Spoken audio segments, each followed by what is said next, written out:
You are watching Access LaPorte County, Channel 97. Coming up next is the October 2nd, 2023 meeting of the LaPorte County Council. You can find more information for this meeting by visiting www.accesslaportecounty.org. We'd like to get the LaPorte County Council regular meeting for October 2nd, 2023 started. It is now 6:57. The reason for the delay from 6 p.m. is because we were continuing budget discussions. Please rise for the Pledge of Allegiance. I pledge allegiance to the flag of the United States of America, and to the republic for which it stands, one nation, under God, indivisible, with liberty and justice for all.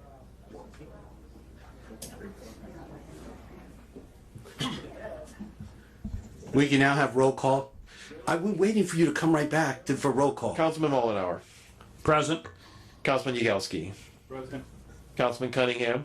Present. Councilman Keel. Present. Councilman Rosenbaum. Present. Councilman Karanka. Present. And Councilman Novak. Late, but here. Thank you. He's All present. 7 are present. You have a quorum. Approval of the October 2nd, 2023 agendas. Adam.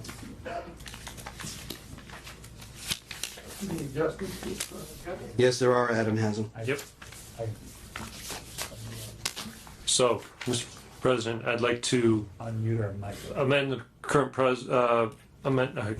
agenda by removing the following items. Under new business, the item number 3 for signed statement of benefits for S&G Partners LLC and Peeper Specs.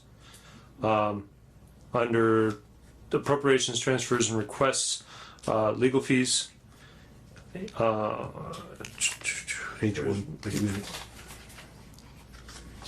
And under approval of minutes, due to lack of time to review the minutes, we're going to hold off on approval of minutes 1 and 2. Any second? To those, I have a motion and a second to approve the agenda with those 4 adjustments. Any further discussion? Hearing none. All those in favor, please say aye. Aye.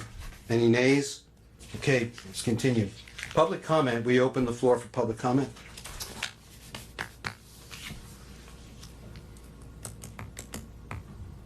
We will be very brief.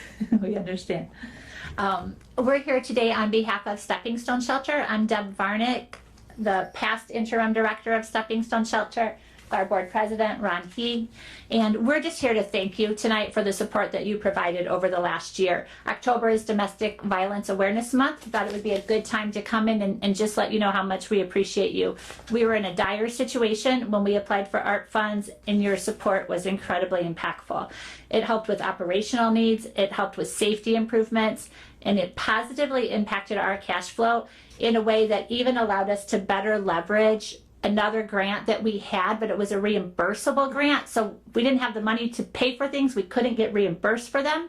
So your impact on our cash flow brought more money back to LaPorte County because we were able to better utilize that grant as well. That was through the IHCDA.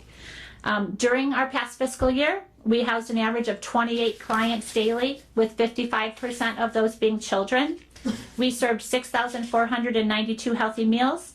We expanded supportive programs for clients. We've hired an outstanding executive director who will look forward to continuing to update you.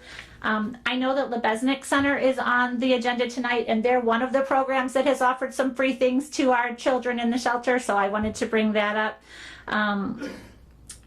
Really, we just want to let you know that we could not have really made the progress we made without the support that you showed us at about this time last year, and then the additional ongoing is helping us. We're poised to really be even more impactful in the future, and so we just wanted to say thank you.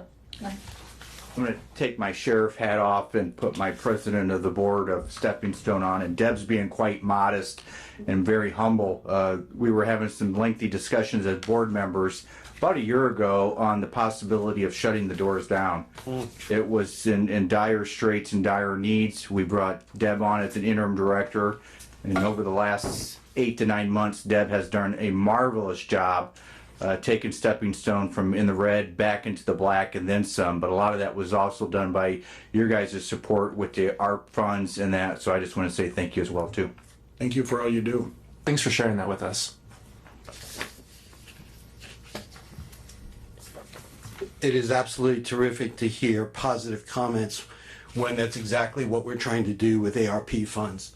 So whether those of you who are on the council at the time or not, I know that we all share common things, common threads of improving our community. And that was just such a wonderful thing to hear. Any other public comment? I don't see any hands up on Zoom. No one further in the audience. We close public comment. We're going to move on to department head reports. If there's anybody here that would like to speak about department head.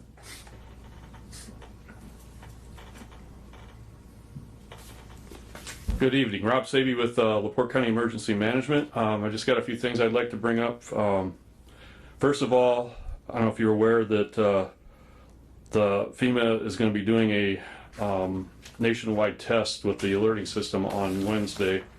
This is going to happen around 1:20 or so our time.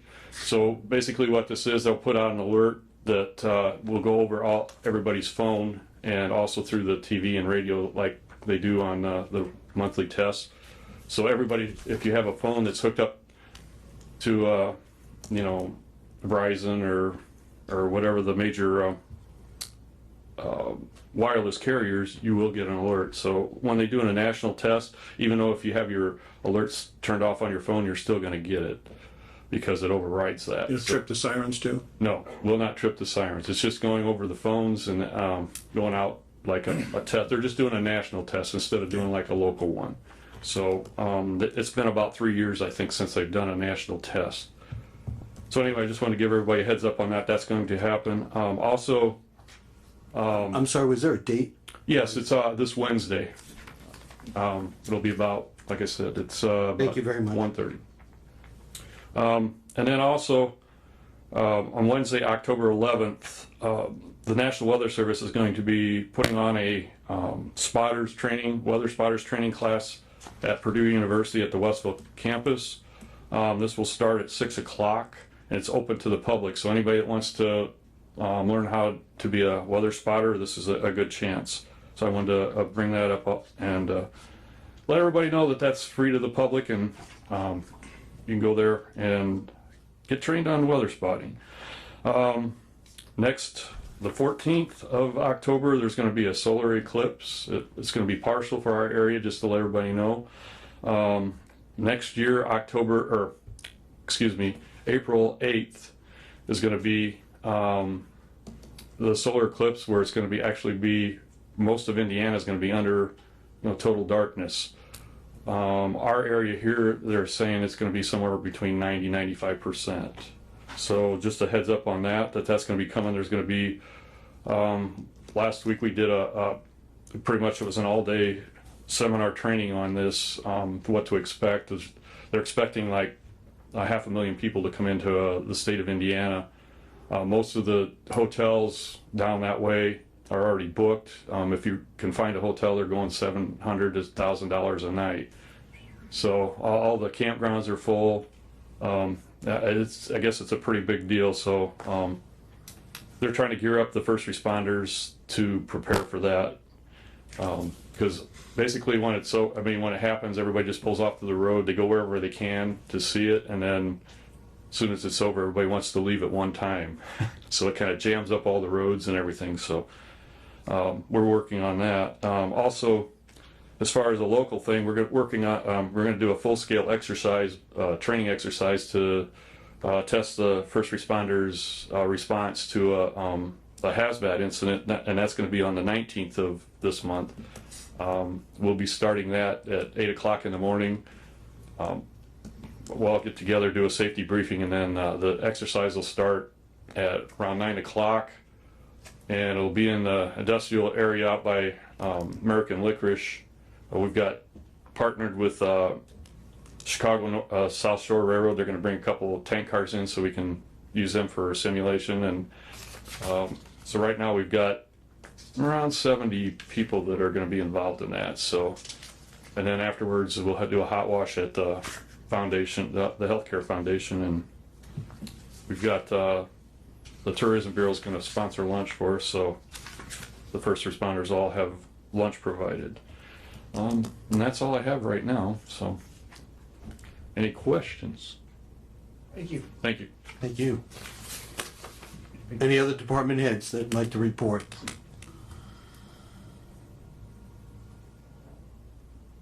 None on Zoom, none in the audience. We move on to liaison reports. Mr. Mullenhour. Okay, I just have a couple of things.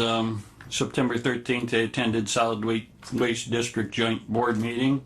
On September 8th, that was the 13th. September 18th, I attended our council budget workshop. September 21st, I attended the LaPorte County Sheriff's Office annual Fallen Officers Memorial Ceremony in memory of Patrolman Neil Thompson, who lost his life in the line of duty on that date, September 21st, 1980, and that was 43 years ago. I'd like to thank them too for keeping that tradition going, and we'll never forget. September 24th, my wife and I, granddaughter, attended the Pioneer Days at Creek Ridge County Park, and it was a Sunday we went, and it was just a great turnout, great weather, and just a ton of people. The parking lot was full, and it was just great to see.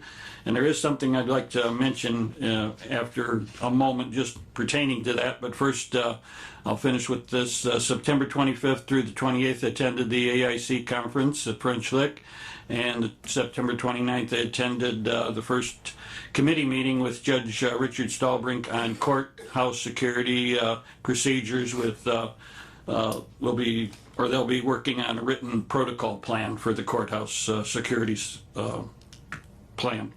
The reason and going back to Pioneer Days, or not really that, but Creek Ridge, I think everybody realizes or knows who Dick Reel was, who was very active with Pioneer Land, and also up there at Pioneer Days at Creek Ridge. He always had a woodworking display set up, and I was talking to Jeremy, the Sebecki, that Park Department director, and we were talking about maybe recognizing Dick somehow up there with that at that park, and maybe like a plaque, or maybe a plaque on a bench or something of that nature. And I just wondered if what the feelings were, and if it needs a motion. I'd like to make a motion that don't have any idea on cost right now, but Jeremy said he'd be happy to look into that and investigate it. So if that would be okay, why? I've got a suggestion that contact the Eagle Scouts. A lot of times they're looking for a project in a public park, and then maybe to add a plaque to a park or gazebo or something like that. Okay, Make a motion that Mr. Mullenhour head up that committee. okay. I'll turn that over to Jeremy. I'll be happy to help you. Okay, all right, sounds good, thank you. Good idea. That's all I had, thank you. Okay, so just taking out of that you and Mr. Novak will be focused a little bit on that. Yep. Okay, thank you very much, and it is much appreciated for that gentleman who was tremendous for our community when you think about the things that he had done. Pioneer Land, Pioneer Days, all of it, so. Okay, Mr. Cron. Being that we're an hour late, I think I'm gonna pass. Mr. Novak. Even though we're late, I've got several things I want to take it. First thing, and this isn't in my liaison, but shout out to Rolling Prairie Elementary School for one of LaPorte County is one of only 11 Hoosier schools that received the prestigious Blue Ribbon designation by the Department of Education this year. So everybody out there, I just want to say, woo-hoo, you did a great job. Attended a meeting with the Vibrant Communities, code enforcement, complex flooding on a regular basis. attended the open house out at the Carpenters Union out there, had a meeting with Commissioner Merzinski and a few other people with Congressman Rudy's staff regarding the sewer project that's on our agenda tonight. Siren study, we talked about that. Economic development get-together that was hosted by economic development guy Matt Reardon over there, did a great job. FMEC met with Mitch Bishop out in the highway department out on 300 North regarding a draining issue that they weren't sure if it was part of the new sewer project. Meeting regarding a possible dog water park out at the animal shelter. RDC meeting, hand sanitizer meeting regarding the issue with the company that's doing the hand sanitizers. There is a planning commission meeting tomorrow night at 6 p.m. Encourage anybody that has any questions or concerns, and it's going to be kind of an open meeting. If you have anything kind of things that you'd like to talk to the planning commission about, tomorrow night at 6 p.m.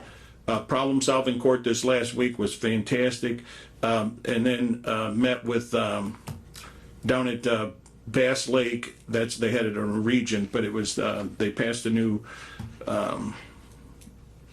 ordinance, a law that allows volunteer firefighters to have a public safety lead, so to speak. So I attended that. And then the groundbreaking out in Long Beach for the new emergency services building, which was, they were able to do that primarily because of the new public safety lead. So that's it. Sorry. We're gonna go to Mr. Keel. This month I attended the commissioners' meetings, multiple meetings with Baker Tilly, along with Councilman Rosenbaum. I also attended the Door Village Festival, Scarecrow Fest, and Pumpkin Fest, all in South County, and the Solid Waste District's joint board meeting with Mr. Mullenhour. Also attended 2 county siren committee meetings, and there was an IRPC meeting this month. And that concludes my report. Mr. Yagowski. Due to my time, I pass. Mr. Cunningham? Pass as well. I'm just gonna add that we did mention that both myself and Ms. Novak attended a meeting of the Indiana Volunteer Fires Association on Saturday. It was a discussion about lit and more so for Stark County than for us because it took place in Stark County. I also attended Pioneer Days, and I have to mention I went Saturday, so we got good coverage both days. It was great to walk in there in the parking lot and see the Boy Scouts helping out. And then as soon as I got out of my truck, the first 2 Boy Scouts that I saw are 2 kids that were in a 4th grade class that I taught for 2.5 months 2 years ago. So it was a really nice, great personal experience. I do substitute in the New Prairie School District. I take no credit for their efforts in Rolling Prairie. I have to tell you, it's a pleasant surprise and a great thing to earn in the state. I'll skip the rest. Moving on. Any correspondence? No, sir. So we have an ordinance and resolution 2023-10, declaratory resolution for KIP Elevator Economic Revitalization Area. Motion to read by title only. We have a motion to read by title only. Is there anybody else like to second that motion? Second. We have a second. Any discussion? All in favor, please say aye. Aye. Any nays? Hearing none, moving on. So we have a motion to read by title only. Sir, would you please? This is a resolution of the LaPorte County Council identifying and declaring portions of the LaPorte County, Indiana, be designated as an economic revitalization area pursuant to IC Code 6-1.1-12.1-1 at SEEK. Motion to approve. We have a motion to approve. Do I have a second? Second. A motion to approve in a second. Is there any further discussion? Would Mr. Reardon mind giving a little brief explanation of what this is for and what the project will be doing? Thank you, Mr. President, council members, Matt Reardon, Office of Economic Development. This is a request by Kingsbury Elevator. The area that's being identified is within their property. They are continuing their investments in rail. They're going to have a canola operation that they would be adding. They currently have the total anticipated investment is about $2 million. 1.567 is anticipated to be real estate, and the balance would be equipment. And Kingsbury Elevator has been a good steward of their property and the operations at Kingsbury. I would request that the council set a public hearing for the next meeting for consideration of the confirmatory resolution for this. This isn't a big tax abatement, but it is of help to the existing LaPorte County business, and we always try to help out the existing businesses. That's it. Thank you. Mr. Auditor, would you please make sure that gets on our agenda for the next meeting?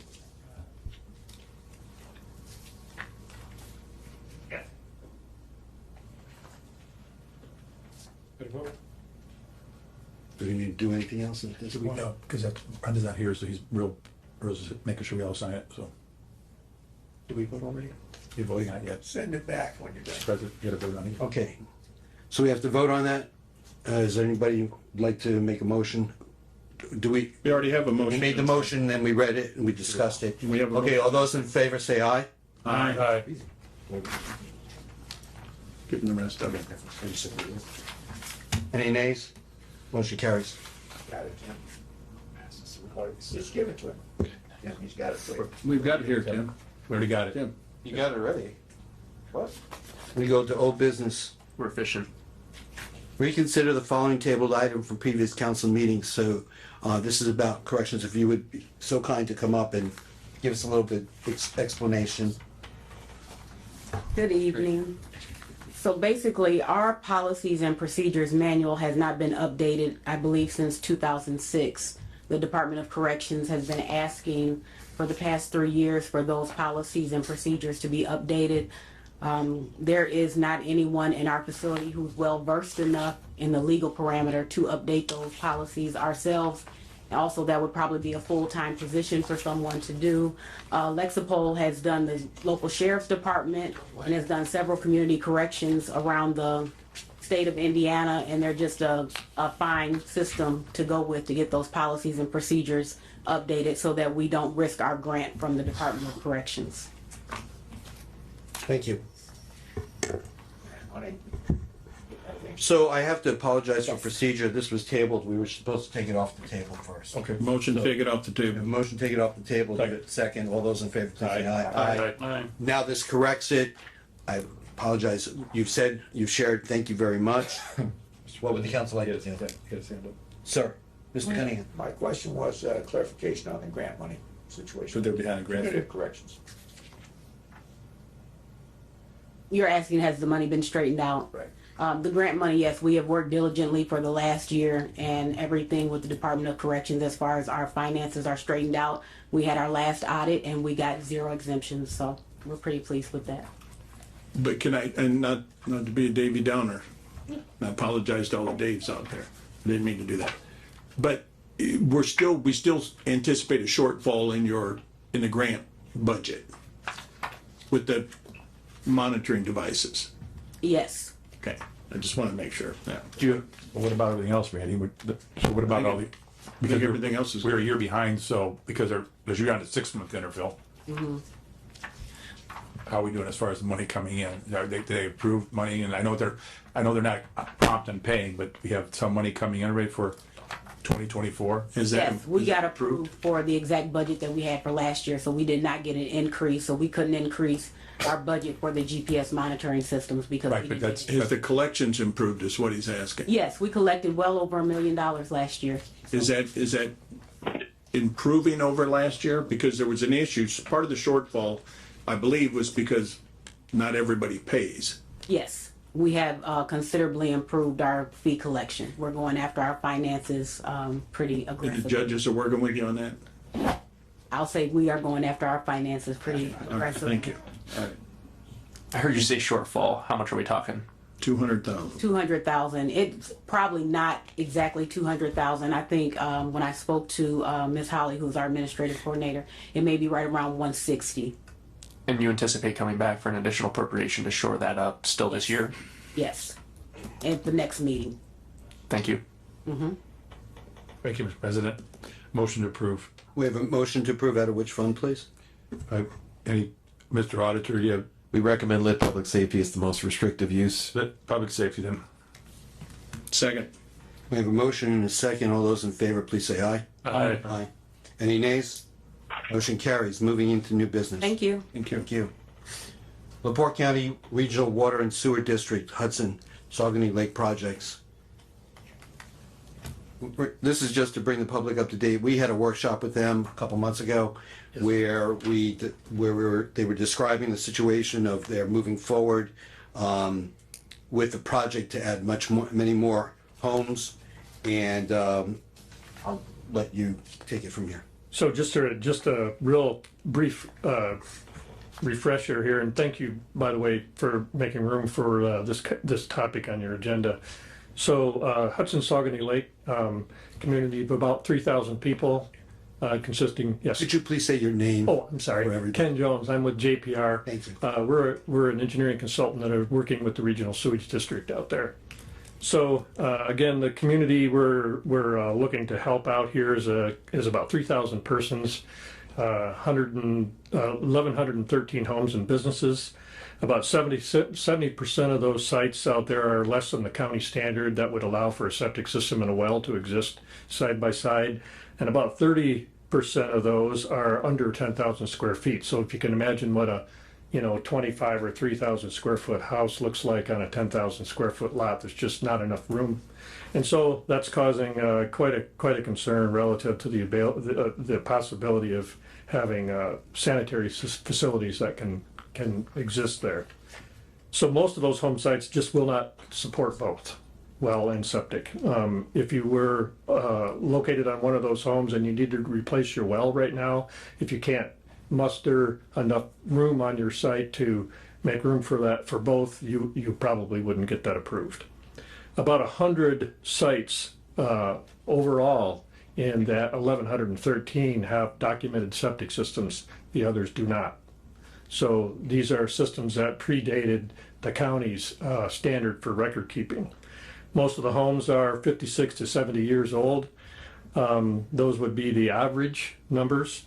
And of the documented septic systems that we found, the age of those were exceeding 20 years. So the average life of septic system is about 25 years. Soil conditions within 55% of the project area are unsuitable for septic systems, according to the USDA. Local health department advises that the current condition is not sustainable. They're trying to keep people in their homes. They're trying to keep those homes viable, and part of that is their requirement to treat their own wastewater. So 282,000 gallons of water are pumped out of the ground each day in that commercial or in that community, and about 234,000 gallons of wastewater are put back into the ground in the same area. Water table depths are between 5 and 25 feet, and that is within the kind of a scary isolation zone between surface installed septic systems and the water table. So from an environmental standpoint, the goal of the district is to mitigate the risk of the exposure to human wastewater, reduce the impacts to the surface water resource, which we believe is happening, but we really can't say for sure exactly to what level. This project would bring about a permanent solution for the wastewater in that area of, again, 3,000 people and about 1,113 homes, eliminating all of those septic systems and putting those onto a new wastewater system. So this is a generational decision, a transformative decision for this community that probably has a significant, vibrant history in the county. If you're familiar, you probably understand what I'm speaking about. The economic impacts of this project, and this is about a $43 million infrastructure project that's being supported by those 3,000 people. That is probably a burden that a lot of small towns with 3,000 people would have a tough time taking care of. And without your help, that might be a little tougher. So economic impacts are significant. We believe that due to the project itself, we could see indirect jobs of 500 or 600 jobs through the course of the project. Those sometimes translate into permanent jobs. Wastewater projects spend out about 54% of their expected impact within 3 years of the project. As a matter of fact, this project's probably going to take 4 or 5 years to build, and they spend out about 100% of their direct stimulus over the course of 5 years. So this is an economic impact project as well. The multiplier, typically what economic developers look at for a project like this, an impact of about 1.5%, or 1.5 times, I'm sorry, the value. So that from 43 million goes to 64 million during the course of the project. Permanent infrastructure would also, and if you think about what's going on out in that area, just across the county line, a $3 billion investment with Samsung and GM for an advanced battery plant that's going to probably bring about 1,700 jobs to the area. One thing that's probably good for you to know is that in St. Joseph County, in association with that project, there was not a housing study done. In LaPorte County in 2022, there was a housing study done. That study shows that there's a need for around 4,300 homes without that $3 billion project and 1,700 jobs within 3/4 to a mile away from the project site we're talking about. And so you're kind of positioned a little bit better to take advantage of that. We also would expect to see some collateral economic development. We think that impact could reach about 850 acres of ground along the same railroad corridor and the same highway corridor that are being accessed by that development project in St. Joseph County. So we think there is some collateral benefit for the county to consider a partnership with the district. The district is also taking significant steps to manage their fiscal model. So when we met with the commissioners, the ask was 1.5 million from ARPA, from your current allocation from that program. That 1.5 million would help the regional sewage district leverage additional funds from other resources, including the state revolving loan fund and the USDA through their rural development program. We currently have active applications. We're negotiating with them folks continuously, heading towards a bidding for the first project in the series of 3 projects for this project in the spring of this next spring in 2024. We are structuring the project to try to maximize subsidization, not only with your help, but with help from the folks at SRF, USDA. We are currently preparing a grant application to the U.S. Department of Commerce EDA program. We're also already discussing this project with the Northwest Indiana Forum. We've put together a package for a ready submittal. Actually, we've already done a early submittal. And as you know, there is a 1-to-1 match for that project from local. In this case, with your help, and if we're able to fund the rest of the project, the 1-to-1 match will be far exceeded by what the residents are going to be bringing to the table through their rates and charges. So, and as Councilman Novak mentioned, we have been discussing this project with the second congressional district representative relative to what we might see from the federal government in the way of assistance, or at least helping us negotiate our way through the EDA program. So a $43 million project that is probably one of the larger rural infrastructure projects that the county has done in the history of the county, other than maybe a highway project or a bridge project. This is the largest infrastructure project bringing sewer to a rural community that I know of. We are trying to close a gap of somewhere between $9 and $12 million in this project, and that is what we're working very diligently on right now.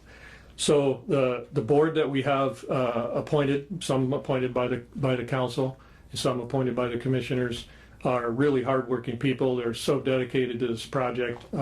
This project, by the way, wasn't initiated by that district board. It was initiated by the residents in the community, and that started in 2013. So we're still working away here in 2023, 10 years later, to bring this project about. And by the way, this isn't an unusual project for rural districts and rural utility managers to undertake. This has been happening across the northern part of the state. down all the way through and into southern Indiana, where these rural utility projects are really starting to catch hold because the need is there. So the request for you to consider, and I'm not sure that you can vote on this tonight because I didn't see it advertised, and so this would be probably your next agenda, is the $1.5 million, and again, that's a leveraging move on the part of the county to help the USDA, the EDA, U.S. Department of Commerce, and the State Revolving Loan Fund see that you are buying into a very valuable project. So other than that, I don't have anything further. Mr. Yagowski? Yes, sir. Thank you. I know I brought this up last time.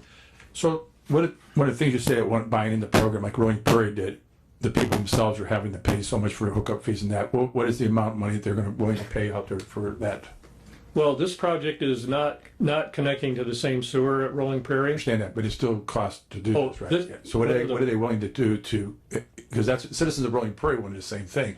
They were willing to pay back to the county, so they leveraged the money that way. So because this is not the only. I mean, you say about how close the area is. Trail Creek's pretty close in areas of residency, that type of thing. So that's not unusual in this county. So it's not like this is the only area that's like no, LaPorte I County. understand. But we'll have 5 other communities going to ask for the same amount of money. So we're going to have to look at that respectively, like we did with the Rolling Prairie project. 2, I've been through Hudson Lake through squabbles and disputes. I haven't been as much Soggy Lake. People haven't contacted me, but I have with Hudson Lake.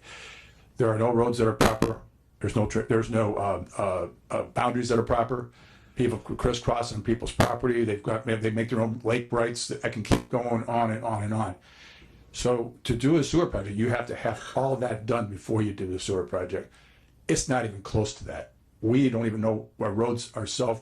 We plow some that we just think are ours. We plow some that aren't. And we fix things we do sometimes. We fix things we don't. Whoever yells the loudest probably gets what they want out there. But that isn't the way you do a project like this. How are we going to solve those problems? Well, we anticipated that, and to be honest with you, that's not an unusual problem for a rural utility of this project of this scope. We're working our way. Surprised because of lake rights. Pardon me? If it wasn't for lake rights, this is worse than a typical community that you would go to. Well, and to be honest with you, a lot of the projects that we are working on do involve waterfront communities. Most of them do, as a matter of fact. So we're currently building out a $52 million project in Kosciuszko County at Tippecanoe Chapman Lakes. Had very similar issues where record keeping and opening and closing of roads over time weren't exactly managed the way we'd like to see them managed.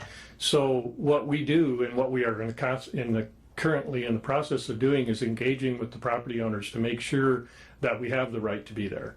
And we can't, by the way, build the project with the resources that we have in funding unless we can show that we have the right of way or private easement or whatever it might be. You're coming to me, you're asking me a question, I'm going to say that's my property. The problem is that's where you get the fights at. I can tell you right now that they go, this is mine. I go, wait, this thoroughfare is not. And there are some that actually is owned by the county. Right. And they claim they took over it. They didn't take over it. So those disputes are they're different than what you're talking about. If you ask them, they're going to tell you it's theirs. Yeah, and by the way, it doesn't work that way at all. Yeah, so by the way, we have to qualify the project for bidding, we have to clear the right of way. Remember, I talked to you last time here. I don't think you're close to what you're saying you're going to do because the county has not been able to figure out them. Because we've been arguing with people out there. Ask any commissioners that spend a whole lot of time out there for a day or 2 days or 3 days. Right. That's not that easy. And if you said you're going to ask, they're going to tell you, yeah, sure, it's my property. It doesn't mean anything. Well, it is our obligation and the district's obligation to be able to provide the right of way required by the funding agency to build the project. If we can't get there, we won't get the money. Can I take on to that? Sure. I guess the question is how are you clearing the right of ways? Are you doing like a title search to see who the proper owner is? We are, because that's what we had to do out at KIP. Is a ongoing endeavor out there because there's so many different property owners. We absolutely are doing that. We have in every project what we have to develop and certify what's called a right-of-way report. And that right-of-way report is being developed by our licensed surveying staff. We're doing research in every record that's available to us in LaPorte County, including the commissioner's record. And you'd be surprised how many records we found that are verifiable. But we're in the process of that. Could I ask We're not done yet. Yeah, could I ask Mr. Hendricks, could you please come for a second, if you don't mind? Is that okay, Mr. President? You know what I'm talking about. We've been out there for at least 6 disturbances. Do you think this is going to be that easy as they're talking about? They should be able to cover. I mean, that's what you pay consultants for, to take care of that. And Well, clearing the right of way, yes, you're right, because the roads, they're old lake roads, and people not platted, Acquired. typically platted and not improved. So with the information that we have, and the surveyor's office has been very diligent over the years between commissioners' records and plats and deed records that they end up pulling through any right-of-way program, either it's INDOT or local, they'll cover everything you need to cover. And yes, it won't be fun, like you know, it won't be fun to do, but I think they'll get through it. It'll just take it'll take a concerted effort, and it'll probably get done sooner than later. I mean, it's tough, but something we do every day, and something they do every day, and we find a way to get through it. And the few that we come across, other than deeds and record subdivision plats, the right-of-way's pretty clear on the subdivision plats. It's just deed records and vacated streets that happen. So I think it's something they can accomplish, and I think it won't take them longer than we think. Yeah, and we're finding that a lot of the platted right-of-ways weren't improved, but a good many of them have been. And we're also finding scenarios where there's a road built where we don't know why it was built.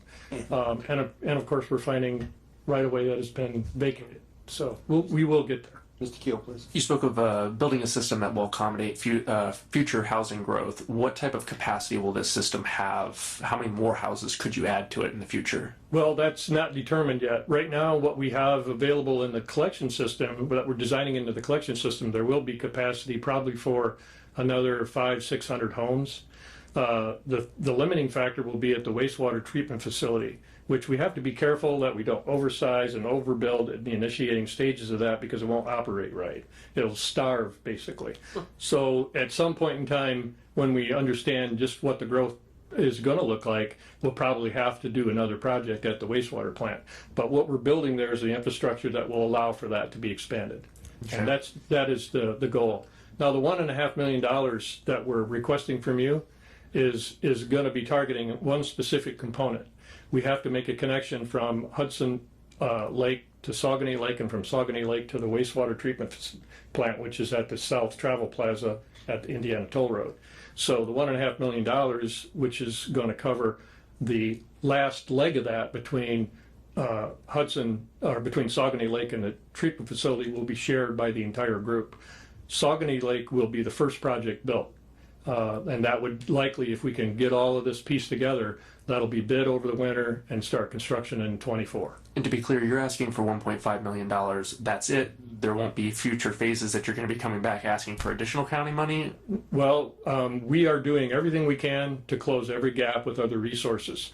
And to be honest with you, we never thought about asking for more than 1.5. If you want us to come back, we'll sure be glad to. But I don't know where you're going to get that, you know.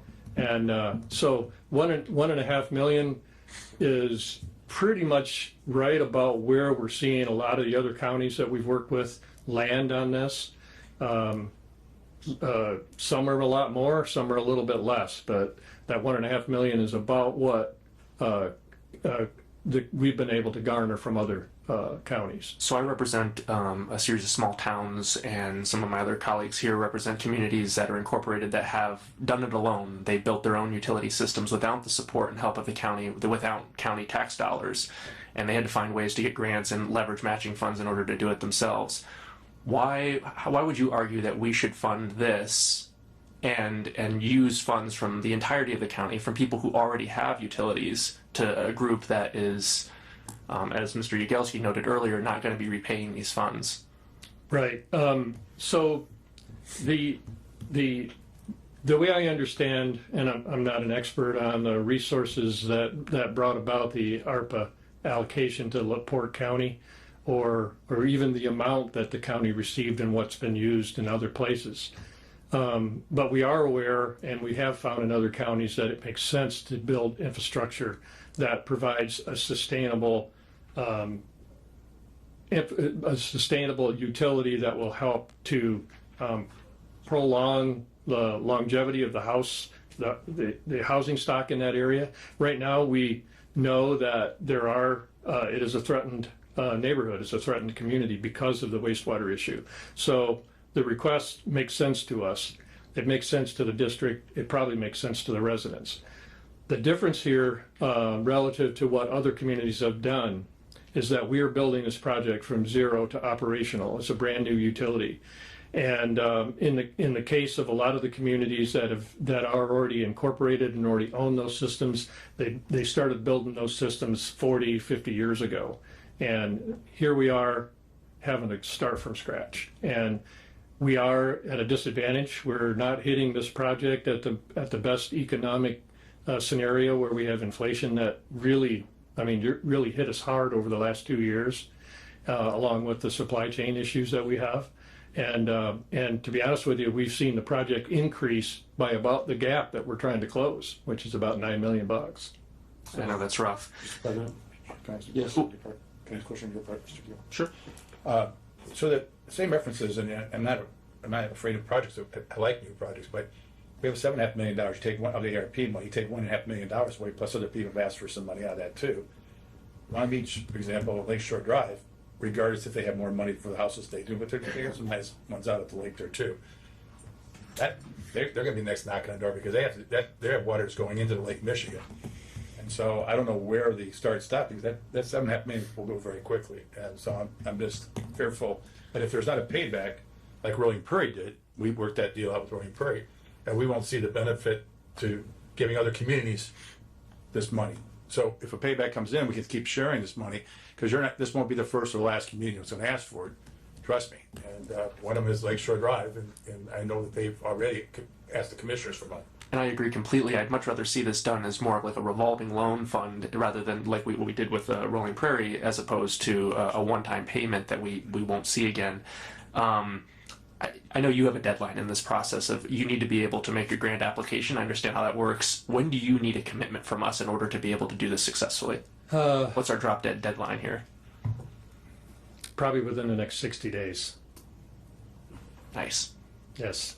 I wish I could say I had another year, but what I'm trying to do is to put the district in a position where they can feel comfortable taking a project to bidding, sometime this fall or late winter at the latest. So, to be honest, you have a tough sell ahead of you because we have a situation where we have a structural deficit in our general fund, and spending out money in ARP it's going to be tough. That I understand. Yeah. I just want to ask our attorney a quick question. Is it allowable to, if we pay out the ARP because we have to have it appropriated by 2024, spent by 26, to have a payback to get that money back? Is that? I do not believe that there would be a problem reason that you could not do that. It's worth considering that at this point, all of our remaining ARP funds are considered lost revenue. So we have more flexibility with it than we would if it was the more restrictive uses at the beginning of the process. Right, but even this project would meet the restrictive use because it's a sewer system, water system, and that was one of them. That was we have some flexibility. No, we have more flexibility. Yeah. You're right, but I mean, even if we were on the strict side, we'd be okay with this project. It's all lost revenue. Yeah. Everybody done, so I can make a comment? Sure, go ahead. So I just want to remind the council. I guess one thing. Sure. What if the project doesn't go forward with our commitment for the 1.5 million? We wouldn't need it. But if we're going to be the first part of the project, but you're not going to move forward unless you have the. Yeah, we have a lot of work left to do in funding procurement at this point in time, and the $1.5 million is only part of that. So. When do you actually? I think Justin asked when's the deadline for the commitment, but when do you actually need the funds? Not till we award the project or bid the project. Would be spring of 24. Our goal is the first project would go to bids this winter. Construction start in 24. That'll be Hudson Lake and the connecting pipeline to the wastewater plant. The second project would be the upgrade of the wastewater plant in the first phase of Hudson Lake. I'm sorry, did I say Hudson? I meant Saugony. And then the third project would be the balance of the Hudson Lake project. And so that'd be 3 consecutive years. But the ask here would be only to assist us in the first phase. And again, we've been through this dialogue with the State Revolving Loan Fund and with the USDA. And one of the first questions they ask is, are we seeing any ARPA funds allocated? And now I don't know whether that's a qualifier, but they always ask that. And Okay. I'm going to add my comments here, and then we'll see if anybody has anything afterwards. I'd like to remind everybody here that ARPA was built to do such of these big projects for water and sewer. So this is one of the things, even though we're not restricted to use those funds for this, we do have the freedom because everything has been simply lost revenue, which means that we can spend it any way which we like, and we have obviously done that. And after 21 million and we're down to 7, and we'll still have to check how much of that may have been encumbered, because I believe some numbers may have been encumbered, and we'll have to verify that before next month. Whether or not a community at different times in the county was able to get funds versus another community, I don't think that should be, well, this one didn't get it, that one's going to get it. Well, I think you have to take it at a look in time. We had there are other communities that right now that are in need of something to help them out with their sewage, and they have not taken the step forward. And they're in the county, and we would love to see that happening now, so that if there was other units that needed it, we would know about it, and they would be this far along. They'd have to go through the regional sewer board, but they haven't stepped up to ask for it. This is a project that is a continuation to bring 500, 600 homes. We know that the value in bringing more people who work or live here. We have a lit tax that they would support by having them live here. So it's not just an easy tit for tat that someone didn't get it before. This is just a unique one-time experience in my lifetime, and in 60 plus years, I don't know if it will ever occur again. So that's what I can share. there would be one thing I'd want to add that I probably should have mentioned. In the Rolling Prairie project, the county did enable that project for sure. There was no way they could have done that project without your partnership. I understand, I wasn't involved in that project, but I understand that those funds were loaned from the Major Moves program. And that was recognized by the state of Indiana when the second phase of Rolling Prairie was brought about. And to the extent that not only did they offer the wastewater treatment facility at the Travel Plaza, but they also paid over $1 million to bring it up to a standard that the district could accept if they were going to take ownership. And they took ownership with a permanent customer that pays almost 100% of its operational, well, it does pay 100% of its operational expense. But in addition to that, the State Revolving Loan Fund provided 90% money for the balance of the project in Rolling Prairie, without which it would have never been built.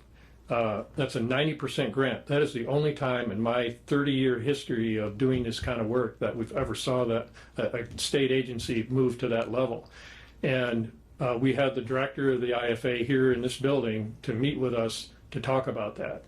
And by the time he got back to Indianapolis, he was calling me saying, I think we can close this project up. And we're doing this because the project is needed, and LaPorte County has been a partner in the past. They've taken on the responsibility of the first half. We're taking on the responsibility of the second half. I wish I could duplicate that model, but I think those days are gone at this point. But so that 90% grant was left the ratepayers with a 2.1% interest loan for about $200,000 for the building the rest of Rolling Prairie, and that is the first time I've ever seen that happen in my career. And so the commitment was there, and they're committed to this project too. But, you know, with the partnership again with the county, I think the project works better. So I'm wondering if you can tell me, I have several different ideas about how we might go about funding this. One is, of course, as you've asked, just to purely appropriate $1.5 million. Another would be to appropriate that, but put some strings attached to it, like perhaps saying that we would prefer that our funding go towards buying down rates for people who have a homestead deduction, so that it's being, you know, benefiting people local as opposed to Chicago residents with a second home or something. A third option might be something of the nature of a revolving loan fund where we're expecting you to pay it back. Which of those options would work with what you're trying to do, and which would just screw it up more? well, so right now with even with 1,113 equivalent dwelling units, and even with grant coming in from other options, and again, we have not closed those gaps yet. Right now, in the first project, it's gonna require that $1.5 million to get the rate down to an affordable level, and that's assuming that we are able to get subsidization from the state revolving loan fund in the amount of around $5 million. 1.5 leveraging the project to get 5 million from the SRF. That brings the first project down to an affordable level. Without your help in that regard, we're going to have to find that money somewhere else. I don't know whether the district will pull the trigger on a project that will result in a rate that is higher than what they believe the ratepayers can pay. Understand. So, Mr. Karanka, please. More so for my peers up here in the council. One thing to consider is we're looking at a 17% investment in this project over the $9 million that he's looking for, and kind of to your point, Mr. President, with the income, the added income with lit tax, we also have all the improvements to the property, to which is all taxable revenue that's going to help ease the burden on the rest of the current residents as a whole, regardless if there's going to be homestead exemptions or not. It's going to help as a whole to help bridge our current financial gap. and I think you've seen things like this happen in LaPorte County before. But here's an example for you of a project that I personally was involved in the 1990s, early 1990s, in Cass County, Michigan. You might be familiar with Diamond Lake, which is just outside of Cassopolis, the village of Cassopolis. That community could have been a parallel to Hudson Lake, and the value of those properties up there is significant. Has seen a significant upward spiral. So I think you can expect that here too. Real quick. Mr. Novak? Real quick. I just want to concur with Adam. I agree. I mean, we did the 421 300 North sewer project with the idea that it's going to spur some growth in that area. That's the whole purpose of that, is because it's an area that's underserved, that can't work on septics, and it's the same thing in this area. And I believe providing the sewers in this area is going to produce a lot of growth, especially with, you know, everything that's going on right across the line, but it'll revitalize these areas. And I think you're right. so, thank you. Thank you, sir. Okay. We do appreciate that. So I can come back at your next meeting. I love coming here. It's great. Well, we're going to ask to put on appropriations for 1.5 million for our meeting on the 23rd. And anybody who wants to go to the sewer and regional sewer and water board or discuss further other options, please do so, and we can make any modification, but I need to appropriate it. Tomorrow morning at 9 o'clock, right here in this room. Actually, they'll be meeting. Feel free to send us additional information. Absolutely. I mean, you send it, I'll read it. I'll launch some stuff out to you. Thank you, sir. Thank you very much. Mr. President, do we want to be cautious and say at our meeting on the 23rd or 30th? Yeah, at our next regularly scheduled meeting. All right. Thank you, sir. Thank you. Because we're going to have to do something in a moment. Thank you. Moving on to the second item on new business, update legal services contract for the county council. It has been made aware that the legal fee should be paid at $175 versus $150 an hour. So Motion to approve. we have a motion to approve, a second. All those in favor, please say aye. Aye. Any nays? Okay, approved. Thank you. I know that we talked about this, about dates for hearing. This should have been a new business item that we should have added on to the agenda. I don't know if we can discuss it now or We set up dates for the hearings, or we still need to wait. You just gotta have public notice, that's all. Yeah. We can change all the dates we want, you just gotta give them up to public notice, that's all. Okay, so Yeah. we can talk about it now. I'm hopeful with what we were told that we'll be able to do things, but are you game, is everybody game to, if we can, advertise tomorrow for a meeting on the 13th, Friday the 13th? Ominous, but yes. And then we would still be able to hold our 23rd meeting. But what if something goes wrong, the things can't be put in? So then, Till Wednesday, because the meeting won't be until, correct? Don't you have to have it done? No, no, it has to be tomorrow. tomorrow, which is unfortunate. 10 days, yeah. And why it was so frustrating that we didn't get information even until the last minute tonight. Friday the 13th on a, It's not my cup of tea. I'd rather move it later. I'd rather move it later and move our meeting from the 23rd to the I would 30th. suggest because of the situation, she's not going to be able to make it, I really don't think she can. I would just say the 23rd, change the date for the 23rd. So we're gonna change our regular meeting to the 30th. Does everybody else agree? Does that seem like it's feasible? If we change that now, then we have the flexibility on figuring out the other dates later this week. And then we can get whatever information that DLGF needs in on our dates, and then we can start getting that hearing so our regular meeting to the 30th. to the 30th. Question for Ms. Graves. What is our deadline after we approve the budget to get it uploaded to Gateway?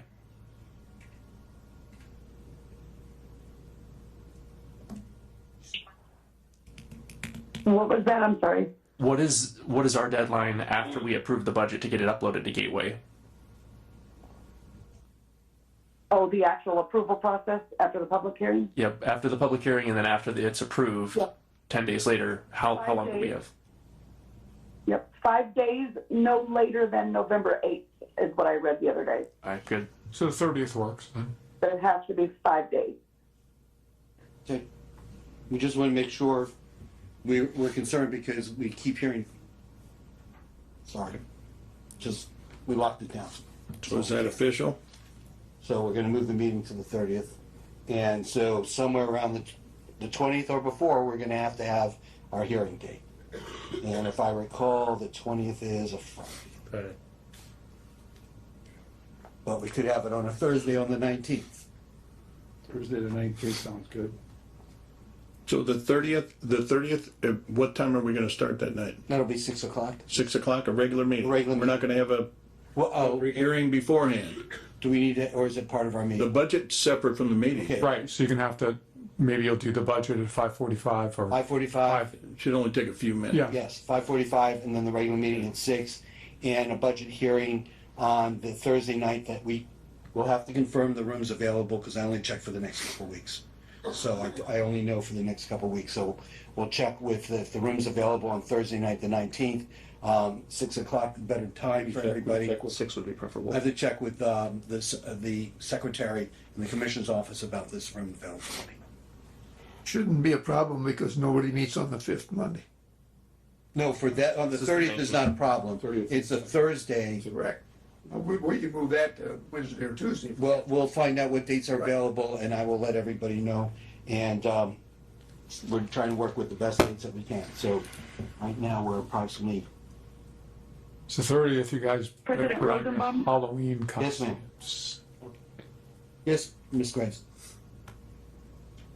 Is it okay if I use one Zoom link for the 5:45 and the 6 instead of 2 different ones for that date? There's no problem with that. That's fine. Okay, thank you. It's a whole lot easier to have one. And just to I clarify, agree, thank you. if by some miracle, and we believe in you, Rhonda, if she's able to get it all advertised, would we keep our schedule the same and not alter it? 19. I don't think they like Friday the 13th. Mr. Keel. I'm just telling you. And in all honesty, Superstitious you know, bunch. no, that's not it. You know, you can put so much pressure on a person, and Weekends are there was a lot of changes. Yeah. There was a lot of changes, and I want to be fair. And so, you know, I know I know that she thinks that she can get it done, and she probably would, but I don't want to apply that type of pressure when we have so many moving parts. I do not think that's fair to a person. West football games, Bill. Can I just for clarification on the 19th, what time are we talking there? We're talking at 6 o'clock. 6 o'clock. 5:45 and 6 o'clock. No, on No, the it's just- 19th, it's just a hearing, 6 o'clock. It's just a 15-minute, whatever it takes to do that. And if public has comment, then public will have comment. Got it. I'm with you. And just to let everybody know, even though we're gonna pass a budget, there is still time if we need to adjust something later. So, Adjust down, not up though. or, yeah, Total. Yeah. right. Okay. Moving forward to appropriations, transfers, and requests. LaPorte County Auditor requesting additional appropriations from Lit Public Safety 1170 for poll raises approved during last year's budget hearings, $284,894.80. This is supposedly to get us all caught up through the end of the year.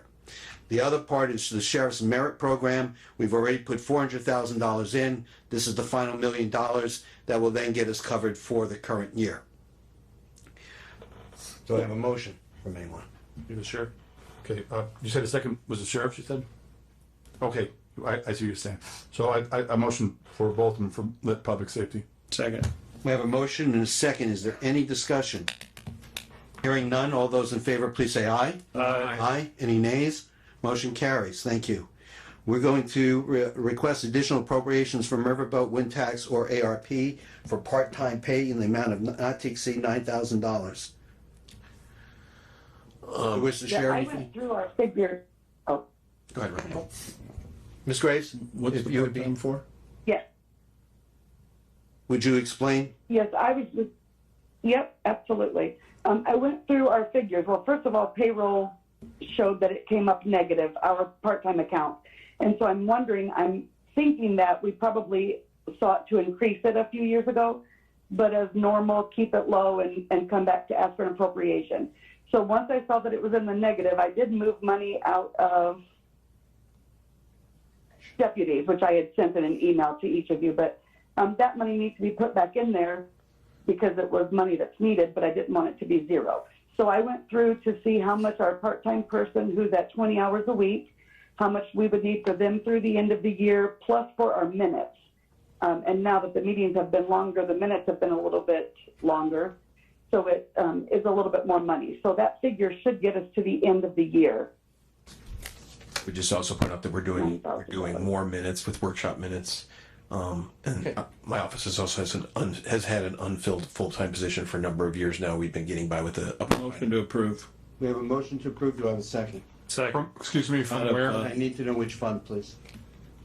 Take it out of Riverboat, small amount. Thank you. So out of Riverboat, we have a motion for $9,000. I'll keep my second. And we have a second. Okay. Any discussion? All those in favor, please say aye. Aye. Any nays? Okay, motion carries. We had brought in Baker Tilly to do some work. Unfortunately, we got it last minute today to see it. The agreement was not to exceed $50,000. So we'd like to make sure that funds are appropriated. And I need a motion and an account.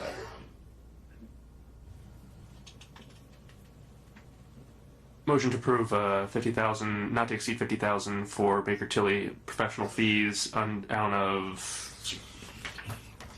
Let's go with Riverboat. They have a motion. Do I have a second? Second. I have a motion and a second. On the Any question, discussion? yeah. Please. At the last meeting, I had asked for us to have a workshop so that other council members could be part of this.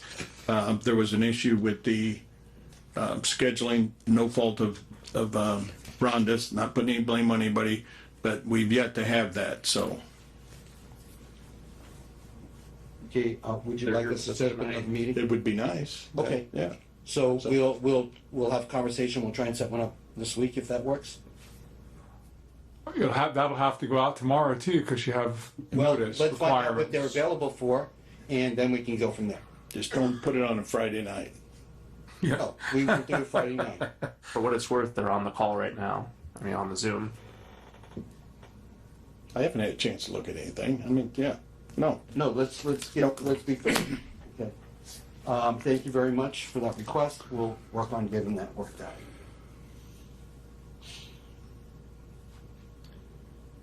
We have a motion on the floor. Any other comment?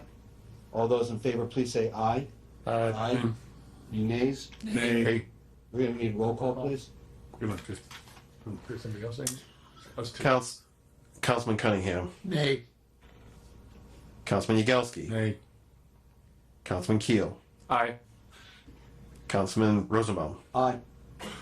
Councilman Novak. Nay. Councilman Karanka. Aye. And Councilman Mullenhour. Aye. 4 ayes, 3 nays, motion passes. Thank you, gentlemen. I just want to remind you that all of us unanimously approved it to bring them in. Thank you. All right, the next one, LaPorte County Council requesting an appropriation from LIT, Economic Development, or Riverboat, or Wind Tax, or ARP for the Lebesnick Center for the Arts. Everybody did receive this information, and we're going to please bring up. Hi, good evening, everybody. Thank you for seeing me. Would it be, State your name, just. my name's Janet Block. I'm Executive Director of Lebesnick Center for the Arts in Michigan City. Would I be able to pass these? Thank you. A little bit more about us. Sure. Okay. Thank you. I did submit a request for ARP funds for $50,000 to help Lebesnick Center for the Arts continue their operations.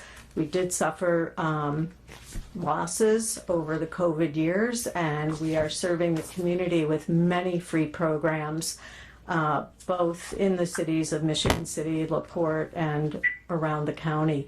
I know a lot of you may not be as familiar with what we do as some of the folks who reside in Michigan City, but one of the things that we really want funds for is we had a really vibrant relationship with LaPorte schools for field trips during COVID. Those obviously suffered and kids couldn't come in, and we need to really revitalize those efforts.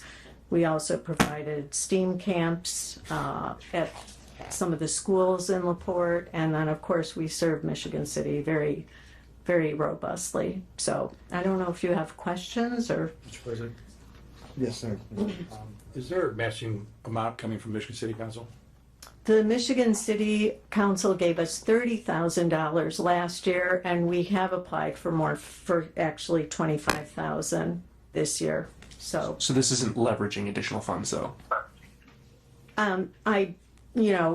It's not directly, but certainly what I would say is this, that a lot of our programs that we do for free are really hard to keep continuing. And so in some ways that is leveraging the funds because, from other local foundations or corporations that do give us money, they want to see these programs continue, such as the murals that we're doing and neighborhood pop-ups, field trips. We're free admission 6 days a week for our whole community. So it adds up. And so all of it leverages actually, because you don't want to fall behind. And if anything, people are asking us more and more for services. I would say it's greatly on the rise since COVID. Mr. Karanka, please. If I may, is there a situation where if we were to, let's say, table this for a month to further understand where our financial status is right now and reconsider it during our, I guess it would be our October 30th meeting, would that put you in any harm's way? No, I think we would have enough funds, but I would still really hope to ask for the appropriation. I hear people asking for, over $1 million, so I'm asking for 50,000, and I'm a little nervous This is out of after this meeting that the funds might not be, they might be going quickly. So Not that quick. okay. Is there anybody that would like to make a motion this month? I'll make a motion to take it out of $50,000 out of economic development lit.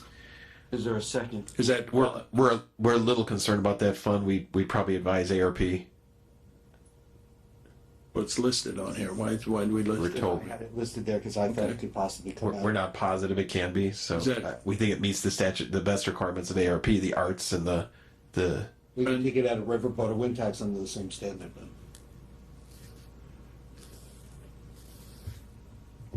I concur with Councilman Councilman Karanka. You didn't say anything. That to table it for a month for further investigation. But I do have some questions if there's an opportunity to ask them. Well, we still have a start of a motion on the floor. I'd like to either complete it or have it withdrawn. So I'll switch it. I mean, I kind of would prefer to take it out of economic development lit because we know where that stands. But you're not feeling. I'm not Fuzzy feeling about feeling that, Mr. Novak. All right. I mean, I appreciate it. Huge economic development revitalization program. remember the murals. Right. Okay, so if not there. Well, I mean, it's only 50,000, there's plenty, there is more than enough in riverboat, and there's more than enough in wind tax. Probably more. I will hold off at this time with the other ones. Okay. So you want to continue conversation, or the next is? Or one of you guys need to make a motion to table, if that's what you want, and let's just get it over with, so. Motion table for a month. Second. Or until the next regular meeting, I guess, right? Yes, for the next regular meeting. So Month-ish. we're gonna make it. No discussion. No, the only part I'm trying to clarify is that we are going, this is a motion, To table to until the next table regular meeting. until the next meeting. So if there is any need to reappropriate, but since we're telling that it's gonna be on October 30th, I'm not certain that we need. So, just trying to get that clarified so we don't have a mishap. Re-advertise. Is there a need to re-advertise this before the next meeting? If I don't believe so, but we'll verify that. Yeah, or you can throw it on and you could be safe. to be safe. So I'll A call. little more ink. Call vote on that on the table. All in favor, say aye. Aye. Any nays? Nay. I'm a nay. Okay, so we can't talk about it now, but we'll see you on the 30th. Okay, thank you Thank so much. And it's not that we don't believe in the program, so let's move on. You're talking, We got one you're more. talking. Sorry. Requesting additional appropriation from Lit Economic Development, Riverboat, Wind Tax, or ARP for the maintenance agreement for the 800 megahertz equipment, 93,650. Can I call for, I would like to make a motion, but why isn't public safety lit on there? Why is economic development lit on there for a 911 issue? Shouldn't it be public safety? Was that a typo maybe? I hope. I don't know, Rhonda, can you answer that or no? Not to put you on the spot. I don't know. Or Mike, maybe? We may have an appropriations and it may have just been. Right, maybe. For the appropriations. I don't think it was appropriated that way. I think it was appropriated not with, You mean advertised? I don't have access to my computer now. For some reason, the VPN is down. It was done So under I the can't Lit look it up, Economic but Development. it was not under public safety for whatever reason. I'm not sure. When's it due, Barb? This month. Soon. Well, you're having your meeting this month. What's that? True. You're having your next meeting this month. 30th, so no. Can you make it to the We do 30th? that? And re-advertise it for out of public safety lit? Okay. But you don't have to be here if you want to. I make a motion that we hold this over and advertise it out of public safety lit. Second. We have a motion and a second. All in favor of tabling to the next meeting? Aye. Aye. Any nays? Hearing none, that motion carries. Please make sure that it is properly appropriated for whatever reason it happened. Thank you. And the next meeting, sir, I'm sorry. It's the 30th Should be now. outlined. 30th at 6. At 6, yeah. Thank you. October, LaPorte County Building Maintenance, requesting additional appropriation for, it doesn't matter, List Economic Development, Riverboat, Wind Tax, or ARP, sewer repair for the fairgrounds. We did a favorable vote on this last month, so I'd make a motion to pay out of LIT. We have a motion to pay LIT, do we have a second? Second. We have a motion, a second, any discussion? Hearing no discussion, all in favor say aye. Aye. Any nays? Nay. 2 nays, thank you. LaPorte County Sheriff's Maintenance Garage, requesting additional appropriation from Lit Economic Development, Riverboat, Wind Tax, or ARP for maintenance and equipment, $30,000. Good morning, Councilman. I was going to call you Commissioner. Evening. Evening. Evening. Well, it's been long. I'm surprised we're not into after midnight. We're not quite there. It's been a long evening. I'm sorry. I apologize. Coming to you for an additional appropriation for a sheriff's maintenance garage. We just had an increase in a lot of the items that we usually purchase out there. One prime example is just the cost of tires. We were normally getting them at the price of about $135 per tire last year. That cost is up to about $175 per tire. Times 4 tires per vehicle, that's $700. 44 patrol cars, that's $30,800 just right there, just to put one set of tires on a patrol vehicle for a patrol division. Sometimes we have to put 2 sets of tires on a patrol car per year, just depending. So we just seen that with inflation, the cost of going up, we just request an additional $30,000 to get us through the end of the year. Can I ask a question? Please. Can we use the LIT? It says economic development, but isn't that also highway? Listen to me. Tim shaking his head no. But isn't that also highway? Also, part of that is highway. Is that not advertised the same way? Because this is repair parts for cars. But this isn't the highway department. It's Are you asking public safety lit? Is that what you're asking? no, not public safety. I'm asking for I got some questions too. highway. You mean MVA? Well, this isn't. But it's maintenance of vehicles. I thought it was maintenance of vehicles. That's why I was just asking. All right. Okay, we have another question on this side. Why didn't we advertise this on a public safety lit? They all were listed under Lit Economic What's- Development. One massive list, an error was made, that's what happened. So, Is this something that could be carried over and re-advertised under public safety lit? This one here can be wait until the end of the month for the October 30th. Second. we have a motion, a second, all in favor, say aye. Aye. Any nays? Okay, it's tabled, thank you. Okay, it's tabled, but we're not gonna re-advertise it under, that shouldn't have been a table. Re-advertise. That shouldn't have been a table. That should have been we're gonna hold it over Okay. Amend the motion. and hold over, advertise it under public re-adver- safety lit. Re-advertise it, PS Who lit. made that motion? I think it's Mark. Mr. Yagowski, we're good with that? Sure, why not? And who seconded it? Me. Okay, we have Let's punch you guys. I'm gonna go home too, but everybody agrees that it should be changed. Yeah. And everybody, all in favor, say aye. Aye. Thank you. Motion carries. Mr. Poland's concerned that you missed him. You jumped him in line on Right. recess to my agenda. he's trying Ours has him up next. Next, I don't know how I got ahead of you. We thought you were just I jumpy. thought you guys called me up here awfully quick with the maintenance garage. That's Yeah, that's what had me thrown off. MS4 is next on my list. Yeah. So we're good. MS4 was before I me. thought you guys were just trying to save time. We do this to keep you guys awake. Just give you the extra steps, A Sheriff. joint group here. Okay, Sheriff, move out of the way. Wait, he's next on the list again. I'm next again. Yeah, right after. So, Make him sit down and come back up. It's getting sassy. I'm gonna go there.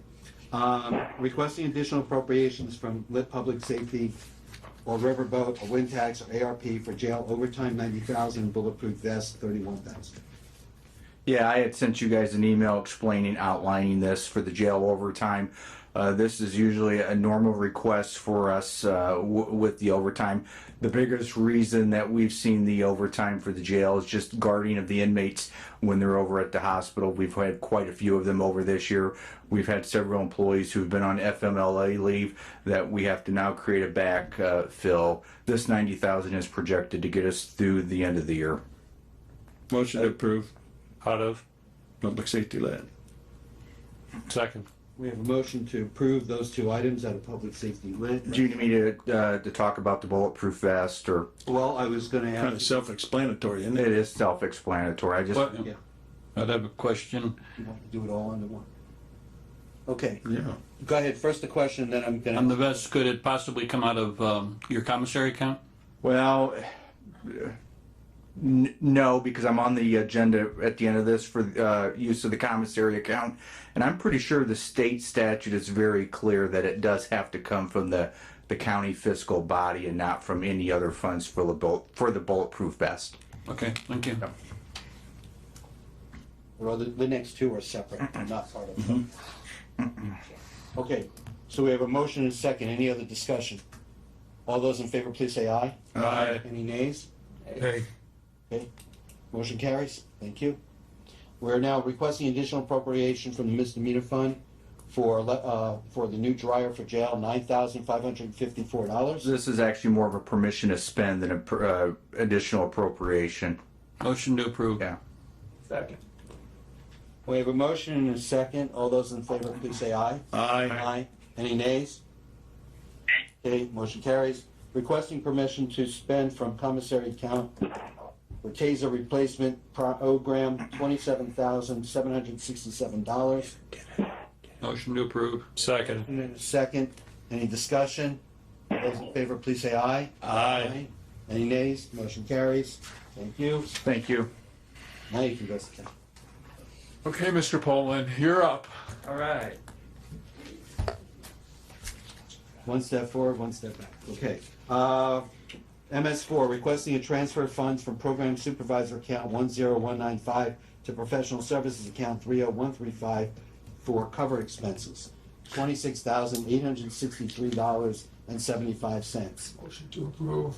We have a motion to approve. Second. Second. To transfer. Any discussion on the transfer? Would you explain just real quick, like what we're doing here? Real brief, 2 sentences. So we took over the program August 1st as the administrator. I'm Chris Havens, by the way. We noticed that there was it was overdrawn for the professional services due to the 2 consultants being paid throughout since January 1, I believe.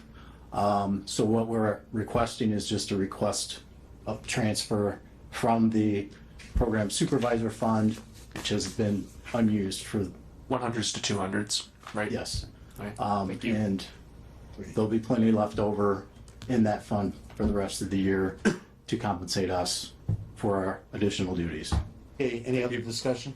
Real quick. So when Chris and I met, being the liaison for soil and water, we discussed this, and it sounds like you're going to have to come forward again due to outstanding invoices from one of your consultants. Yes, the 26,000 request includes 4 past due invoices to those consultants. The account originally was overdrawn just over 15. There's an additional 10 something in unpaid invoices. There will be additional funding needed because we are still taking on. Yeah. Maybe you got some time, you can find another account to transfer out of. We looked at that pretty closely. You can squeeze a little. Yeah, we got a little, but not all of it. Yeah. Okay, we have a motion and a second. Any further discussion? Hearing none. All those in favor, please say aye. Aye. Any nays? Motion carries. Thank you. Thank you. LaPorte County Complex Flood Renovations requesting additional appropriations from rainy day fund for the HVAC, not to exceed $1,690,000, for the mechanical piping, not to exceed $524,000. And I believe, Mr. DiMartino, you speaking on this? Yeah, this is just the additional funds that we need for the money that we put out to bid for the 4 areas that we had the issues. Quick question. As I'm looking at this, I see 2 itemized lines that are not individually not to exceed, and I see a total that's not to exceed, but the total does not equal the sum of the 2 individuals. Yeah, I didn't do the math. Rhonda, we looked at that. I forgot what we came up with the reason for that. Can you explain that, please? Yeah, when I looked at, they didn't select which one they were going to use. It was just a quote that was sent to me with a couple different carriers. And then Mike had said for me to advertise it at 2.3. So I just wrote down the most expensive of the 2 carriers and then the amount that Mike wanted advertised. So we're going to move it to 2.214 for the 2 numbers. Okay. Motion to approve at 2.214. We have a motion to approve $2,214,000. Is there a second? Second. Is there any discussion?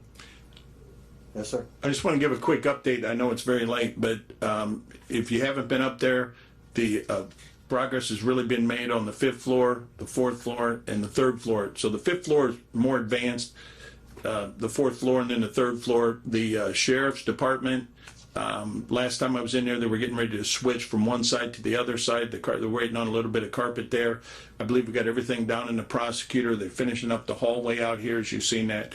So they're really working very hard and diligently to get this thing wrapped up and keep the cost down as much as possible. Thank you. Thanks for the update. I have a question. Have we seen any more money from the insurance company on the, on various things? Very, very little. Okay. Just want an update there. Thank you. 200 and change and 100 and change, about $300,000. They've agreed to the health inspections. No. Okay. But we're still doing them. Okay. That'll be on the back end. Okay. So we have a motion and a second on the floor. Is there any further discussion? Hearing none. All those in favor, please say aye. Aye. Any nays? Nay. Just two? Thank you. One quick question on that topic. Did the auditor's office prepare an estimate of how long it will take to replenish this amount per the rainy day ordinance? I don't think we have that right now. Okay. Later on, please send that out. Can we get it for the end of the month? Could you get that before she advertises for all these things that we got coming up? Just kidding. Just kidding. Randy, getting snarky. Just kidding. Just kidding. Snickers bar? Yeah, I do. I could. As a matter of fact. All those, the next one is LaPorte County Surveyor's Office requesting additional appropriation from Surveyor's Coroner Perpetuation Fund for the purchase of a new plotter and office equipment. Mr. President, motion to $17,500. approve. We have a motion to approve. Do I have a second? Second. I have a second. Any discussion? Hearing none. Oh, wait. So there's quick discussion. So I reading the email. Purchase of a new plotter, obviously replacing something that's out of date. The plotter we have, we shared with the recorder, and now we're moved across the street, so we're gonna let the recorder keep the plotter so they can scan and record large drawings. Okay. And then of the other office equipment, obviously similar. We needed a new desk, and my desk is gonna keep the same, so just one new desk. Okay. Can you enlighten us as to why you're being moved? Because I believe they needed our office for public use. I'm not sure what it was, election board or something, so stop people had to go through security. Had to go through security vote, I think. Be nice. We'd love it if the commissioners kept us informed more about it. I don't know, that's my guess. That's not your problem. I do what the commissioner asks. Okay. We have, It's their job. we have a motion and a second on the floor. Any other discussion? Hearing none. All those in favor, please say aye. Aye. Any nays? Motion carries. Thank you. LaPorte County EMS requesting additional appropriations from Lit Public Safety, Riverboat, Wind Tax, or ARP. It is for computer replacement, fuel, and household supplies. Computer replacement not to exceed $22,000, fuel not to exceed $10,000, and household supplies not to exceed $2,500. Mr. President, IT looked at the computer replacement. It needs to be done. Yep. Okay. And you have comments? Is this all your computers? No. So every year we do a chunk of them with our rotation program so that they don't all go bad at the same time. The ones we're replacing, there's 10 total computers. 9 of them were originally purchased in 2017. One's a Surface Pro that was from 2015 that we're replacing with a laptop. So that's our oldest chunk to knock those out. So before they do stop working. Motion to approve out of Public Safety 1170. Second. We have a motion and a second. Is there any further discussion? Just out of curiosity, were multiple quotes obtained for the computers?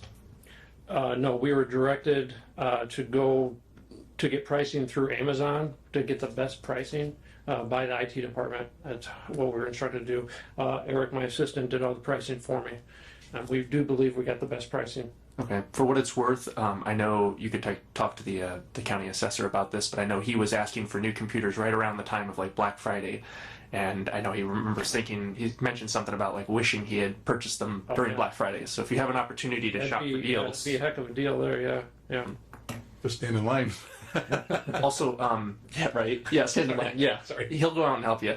why not? By chance, did you talk with the county clerk, who I know is also seeking to do new computers at some point in the future, I about spoke to her today. bulk purchasing? Yeah. And the way we're doing it, bulk purchasing wouldn't really be a benefit to us the way we're doing it. So, Good. but we did have a conversation today about that. Yeah. Good. Thank And you. I shared pricing with her. Yeah. Any further discussion? Hearing none, all those in favor, please say aye. Aye. Any nays? Nay. Motion carries.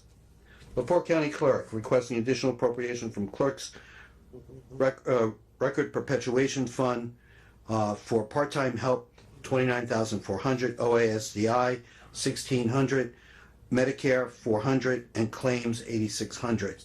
Motion to approve. Second, third. We have a motion to approve, and then we have a second. Is there any further discussion? My only question is the claims. I'm not sure what the claims are. I understand I the have that part-time question help. too. I understand the part-time help and anything related to payroll can come out as long as it is for people who are working on records, scanning. And even if somebody in a regular job is doing the scanning portion. So, Ms. Stevens, if you could enlighten us on the claims piece. Okay, so in 2021, I believe it was 21, maybe it was just last year. I came to you guys and I was asking for additional appropriations to pay for the part-time scanners. At that point, we learned that I could use that perpetuation fund. The problem was that at the beginning of this year, I'm sorry, my dog has decided to bark. At the beginning of this year, I didn't realize I needed to move this money into a different account. So I should have come back to you guys at the beginning of the year, and I didn't. So now I think Rhonda could probably explain it better than I can, but I have to move the money. We understand And I can't part-time do help. that without coming to you. No, Michael, I think what she's saying is that when she's using claims, is that it was used for scanning and stuff, but it was paid out of the wrong account. So Is that it? I'm thinking that's what Is she's that my saying. It's reimbursement claims for this. Which Is is that what you're saying, Ms. Stevens? That it's I just reimbursed? need the money out of the perpetuation fund to put back into whatever this Yep, payroll that's it. account. Okay. To make up. Thank you very much. And the work was for scanning and records perpetuation, right? Correct. Yeah. Okay. I'm sorry, I lost track if there's a motion on the floor. There are multiple. Motion and A motion and a second. All those in favor? Aye. Any nays? LaPorte County Hazmat requesting additional appropriation from Lit Public Safety, Riverboat, Wind Tax, or ARP for non-PFAS firefighting foam, $69,901. I just want to start this off if I can, but so PFAS is what it is, but it's a cancer-causing foam, and it's been basically outlawed and taken off the market. The problem is, and I've talked to some of the state reps about getting some legislation passed to where they're reimbursing the volunteer departments and all the departments, because the state's coming around collecting all this cancer-causing foam as a good faith effort to get it out of the departments, but they're not reimbursing the departments for the foam that they're taking. So therefore, that's why Jeff's here. So this is to replace all the foam that is on our current foam trailer that the county has, and our 5-gallon buckets. So we're actually reducing the amount we keep, because who knows what the next thing is that's gonna come along. Right. So we are reducing by 500 gallons what we normally keep, or else this would be over $100,000. Can we do that? Okay, so we started off with conversation. Is there any motion on the floor? Motion to approve out of public safety lit. Second. We have a motion and a second. Is there further discussion? Hearing none. All those in favor, please say aye. Aye. Any nays? Nay. Okay. Motion carries. Thank you.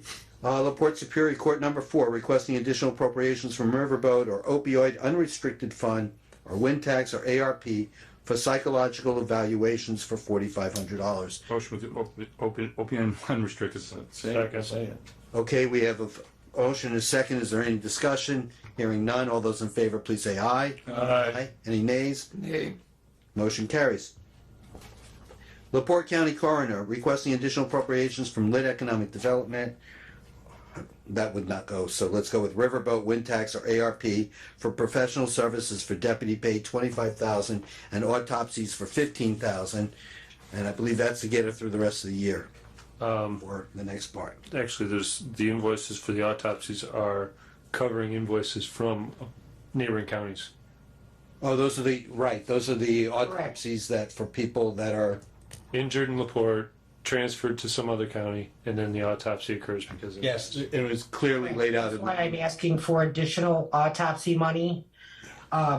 Because I have these bills coming in now, and if you notice the dates on the bills, they're from May, and I'm just now receiving them. I've spoken to St. Joe County Coroner again today, asked them to please expedite their billing. Whether that happens or not, we'll see. Okay, do we have a motion?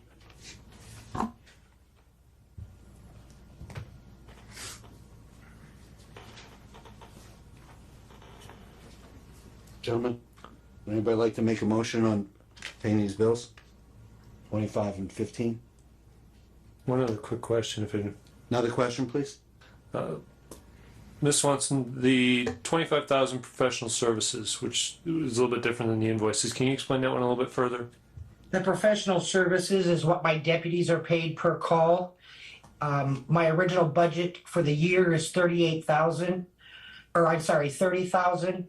I currently have around $1,000 left to pay deputies till the end of the year. Again, it's a number that I can't predict. I mean, it could be less than that. I hope it certainly would be less than that. But the way things are going so far this year, we're ahead of last year as far as deaths in the county. Okay, thank you. I just want to add, if you're given 30 for the year and we're in the beginning of the 10th month, 25,000, that's almost, could you do 15,000? I can certainly try. Like I said, it's a number that I can't predict. And does the coroner qualify for public safety? I can't answer that, Randy, off the cuff. I would have to look I would that. certainly I would think have to look so. that up. I don't. Do we know, Rhonda?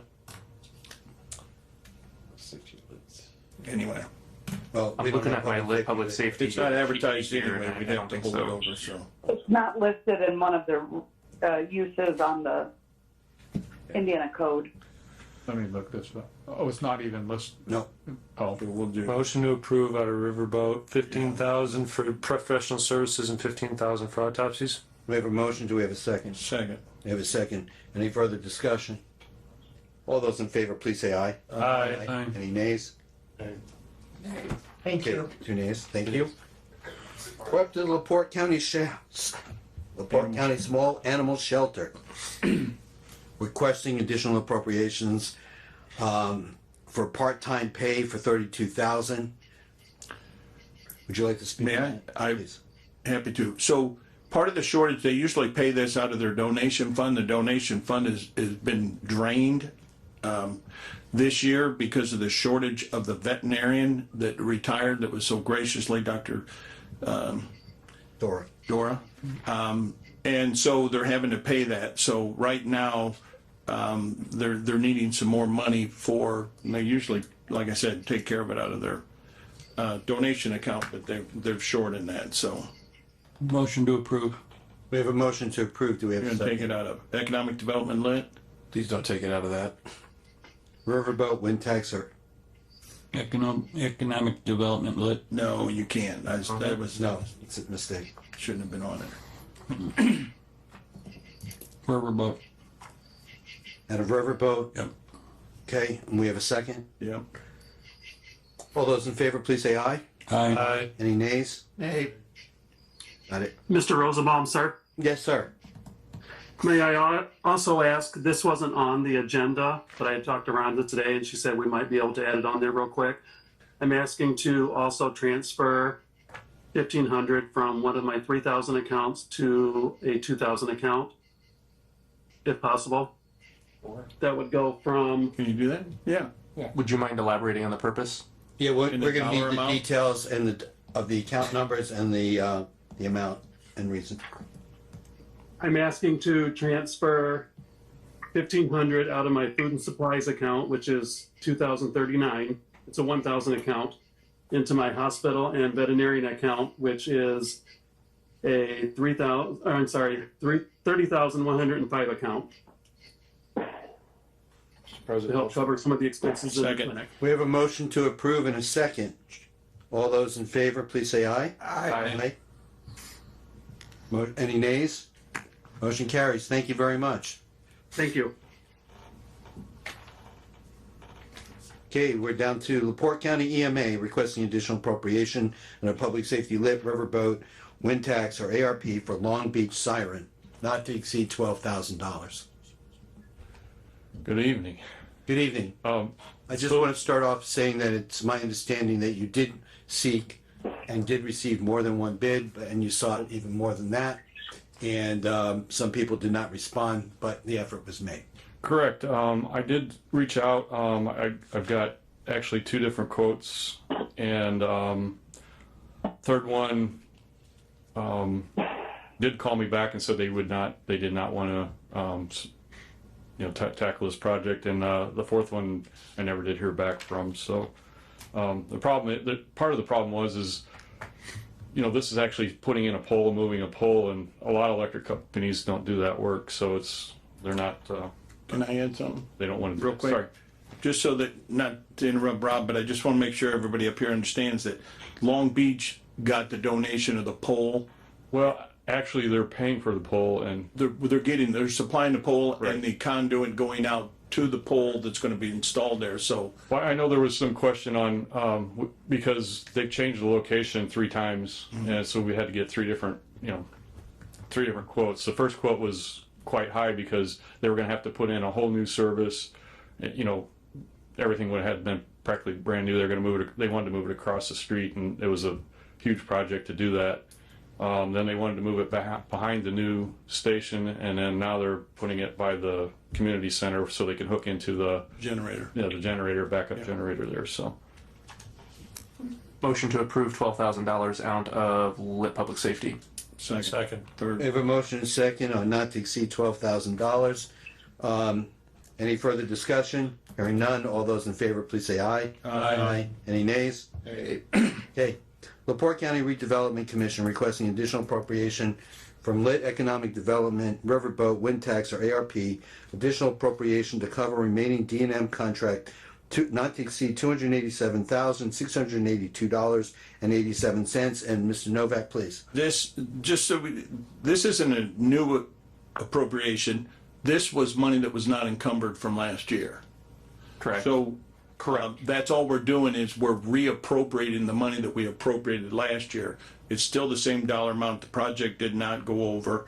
So, but my question is we did it out of ARP. I just want to make sure it was appropriated originally out of ARP. So $2 million. To approve out of ARP. Second.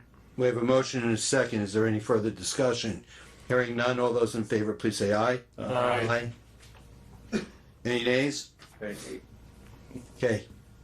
We're up to council and attorney comments. Is there anybody in the council who'd like to make a comment this time? Before I do?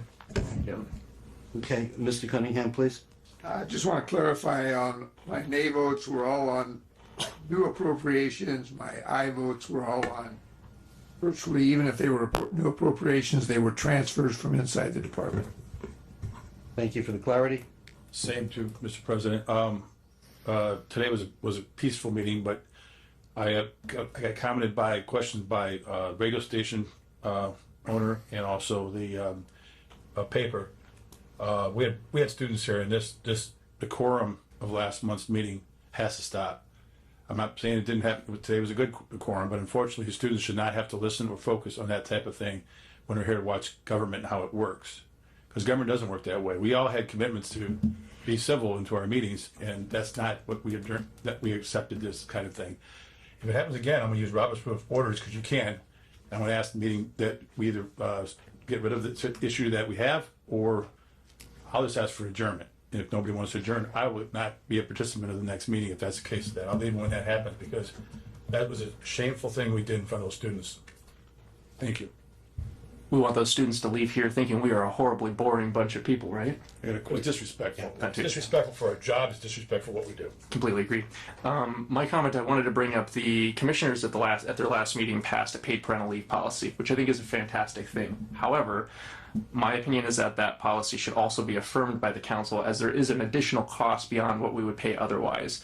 Now, currently, if someone is pregnant and they're an employee and they take FMLA, they are off on leave and they are unpaid. We don't expend our appropriation during that time because they're not paid. Under this new policy, for 2 weeks, they will be paid. And so it will have an additional cost over what the alternative would be. This policy applies both to male and female employees, so there will be some additional cost and more overtime as a result. And I think that we should make sure that we're setting a strong precedent that we believe when there's a fiscal cost to a new policy that's being implemented, that we affirm that impact through a vote. So I don't know if we want to do something about it tonight. I'm fully in support of their policy. I just think that we should make sure that we're saying that through the form of a vote. So when you say do something tonight, do you want me to send the lawyer back there an email and say, what are you guys doing? While you're at it, they're changing the classification of an employee again. I believe they're putting her back to where she probably should have been from when they first changed the employees. But at the beginning of the year, you sent a letter to the commissioner's attorney asking them what authority they have to change the classification of employees, and we never got a response. They don't have statutory authority to do so. They're doing it again. It's Wednesday, they're doing it again.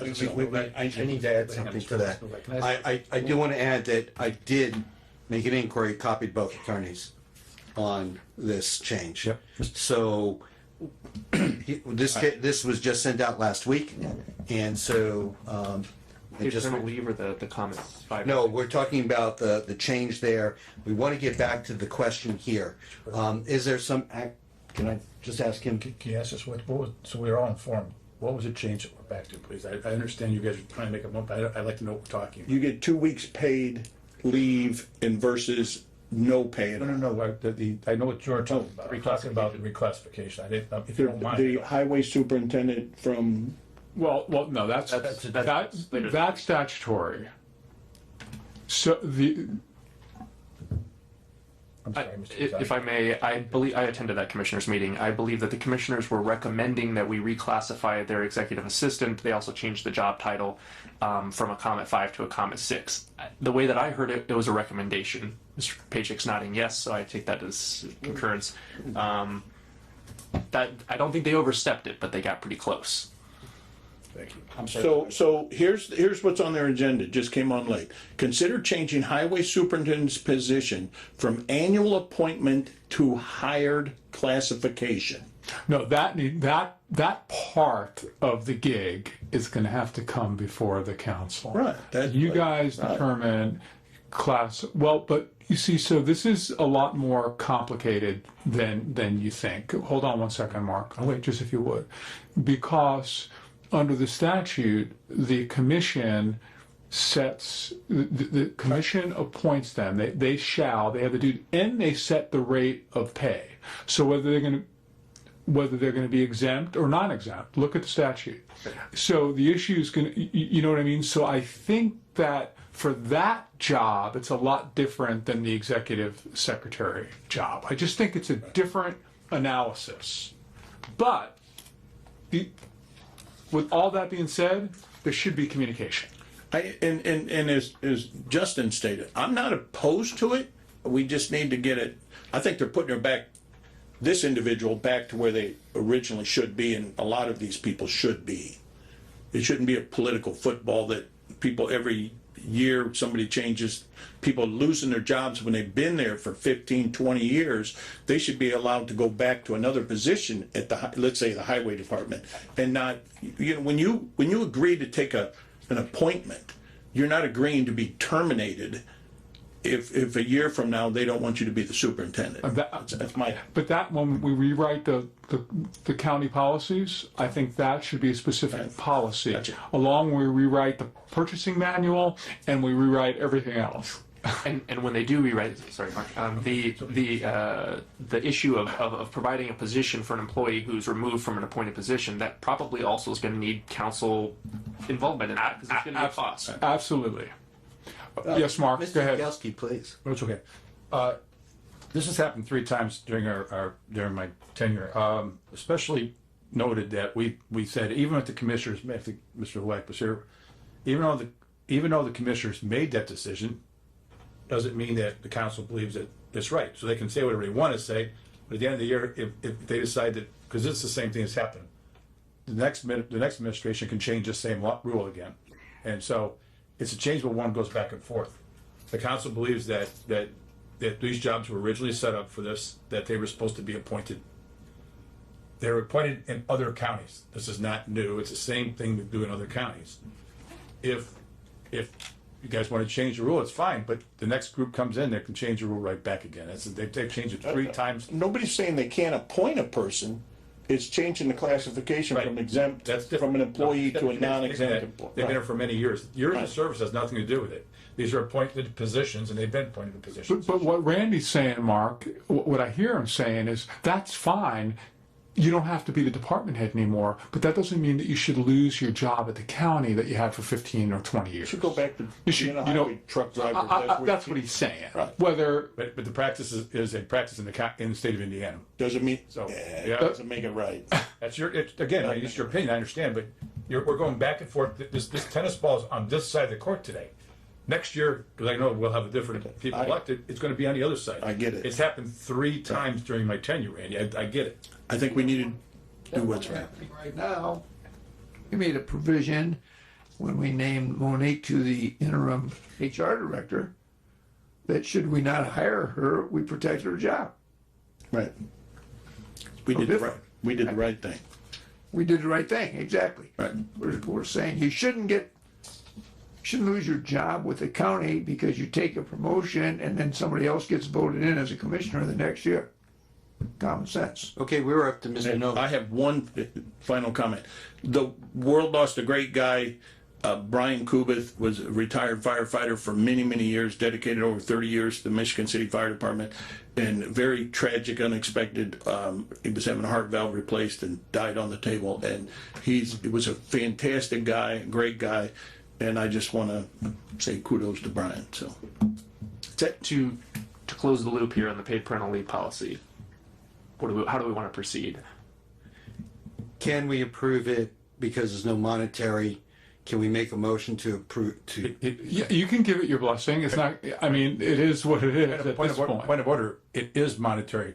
This isn't the first time the commissioners did this. They did this with vacation days. They've added 2 here on their own. The third one they added just recently. So this is not, and we actually voted against that, and they still told us against that. This is monetary because it takes overtime people to fill the job. It's a monetary position. I agree that there is a monetary cost to it. It doesn't require an appropriation, so we're not advertising anything necessarily for it. But Mark, other counties do it. I know they do. No, they don't do that. They don't allow. No, they don't allow the commission. So I'm just kidding. So, what do you want to do with it? Mark, you say no. I say they need to come in front of Yes. Who needs to come in front of you? Commissioners do. HR. HR needs to come in front of you. Ask HR to come in front of you next month. And in the meantime, are we putting a pause on the policy? Because they've already implemented it and sent it out to all the employees. People are expecting kids and going to go on leave in this next month. Next meeting. But if somebody's going to come before you to do this, ask them to put an idea of what the monetary value is going to be. Look at the past pregnancies that you've had over totally at a cost, a period of time, and put the cost to it. Depends on who the person is. How many did she guess there was? She said in the past there were about 12 people who took per year, or 11 or 12 per year that took FMLA for pregnancies. However, at that time it didn't pay anything to take parental leave. But if these folks are on FMLA, are the people in their area working overtime in order to cover it? Or is the area overstaffed anyway and they're doing the job just fine? Well, if they take off with pay or without pay, the overtime issue is no one. I mean, doesn't matter if we're giving them compensation for 2 weeks or if they're taking family leave for 12 weeks, the overtime is there. Either way, it's the 2 weeks that we're compensating them that they're gone on leave. Right. Potentially. However, this could cause more people to participate in the program than are now, because currently, if you take FMLA, you don't get paid. So if you're a breadwinner for your household, they got to prove that they're. But you still want bonding with the kid. Come on, Justin, you're going to have a kid soon. No, don't be starting any rumors, guy. If it included puppies, I could see there'd be a problem. All I'm saying is that you said the same thing. Okay, gentlemen, I'd like to bring this to a close. If we What do do we anything do? with this, we'll do it at We'll the have next meeting. We'll have HR at our We'll next have meeting. HR, Yeah, to politely come in and present it to us so that we can obviously do the blessing. Is there any other comment that you had, sir? Motion to Okay, no, okay. No. We're not canceling it. We got more people to go. All right. So two things. One, Mr. Gagowski, thank you for bringing up the decorum type of behavior. That needs to go across all offices within LaPorte County. I'm not even going to talk about cities. We're just going to stick with LaPorte County right now. Secondly, you may all think that I'm just a snappy dresser, but the tie color, if you don't recall, it's the 2nd of October, Breast Cancer Awareness Month. I do have somebody close to me that is a 5-year survivor or going on 5 years surviving right now, and then many others that I've been around. So, although very few of us within the room would actually be personally affected, but by proxy with family members, please support those that may have encountered. They don't carry pink ties everywhere, so. Mr. Mullenhour, do you have anything? Good call. Okay, I have about 22 items, and I'll bring it down to 3. The very first one is that during the budget conversation, we did not discuss this. We brought up salaries in the past couple of years, a total of minimum of 15% to 30%, and we have not, there's no give back on the medical. Most commonly, most firms, most public firms where people work for the general public or private industry, however you want to say those words, they pay 27 to 30% of their medical. And here we only pay 15%. So there's a concern that maybe we should be asking for maybe another percent and maybe 2%, but not, just something that's reasonable. The amount of money that we're talking about on a 1% is less than $100,000. I know that we received 2 different numbers, but the last number is what I'm going to work with, the 99,000 and change. So it's under $100,000 shared amongst hundreds and hundreds of people that are using this, the medical insurance from the county. It is not equivalent to 1% of their salary. It is 1% of the cost of the medical insurance. So I'd like us to consider having a comment on this at our next meeting and possibly making an adjustment. Just to clarify, you're suggesting that we investigate increasing the amount that the employee has to contribute towards their health insurance? Yes. Reducing the county's contribution? Yes. Okay, thank you. May I just add that is a possible option is putting in a tier on a deductible for the employees coming from Michigan City. I paid $1 a month for health insurance. $1 a month, $12 a year, but I had a very high deductible.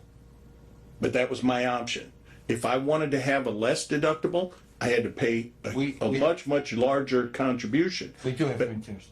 But maybe we need to look at that a little bit better instead of just across the board changing the 15 to 16 or 17, but look at other tiers. We don't have anything aggressive like Michigan City does. I understand. Yeah. So if I read what you're telling me is that those who cost the county less because they've taken a higher deductible, they should get, there may be a tiered system for them versus somebody who takes $1,000 deductible, just making up a number, and has a higher insurance. I'm not, yeah. That's taking a look at this tier. I'm not that way, yeah. or you just. I'm just saying that's the way they did it there, and it seemed like it was a good structure. So perhaps I might suggest a joint meeting between the council and the insurance committee, so that way they could. Well, maybe we just let the insurance committee come and bring it to you, and if we can have the insurance committee meet over this stuff. So. We would have a very brief comment that we think this is one of, I hadn't heard this until now, but I think it's bold, frankly, and I think it's something that adds to the mix of considerations to the county dealing with its general fund issue. One of the problems with giving this benefit in looking at this is that people don't often realize what the county's paying on their behalf. They don't realize it. It's included on their W-2. I know, but in terms of the feel. Okay. All right, I'd like to finish with a few comments. Does somebody else have any more comments before I finish? I got something, but go for it. I'll wait. No, go for it. No, I'll wait. Mrs. Mullenhour, best wishes tomorrow. We appreciate everybody's effort here in trying to nail down this budget, and I'm hoping that we can meet what we need to do. I do want to make a mention that it is very difficult when somebody is not in the room and they are on Zoom.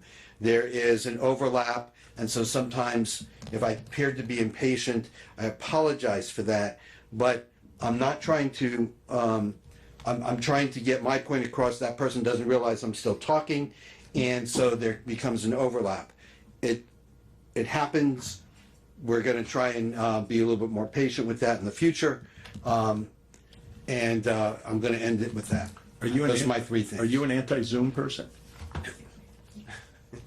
If we're all on Zoom, I'm okay with it, but we're not all on Zoom, I prefer to be live. Motion to adjourn. Second. We have a motion and a second. All in favor, say aye. Aye. Aye. We're done.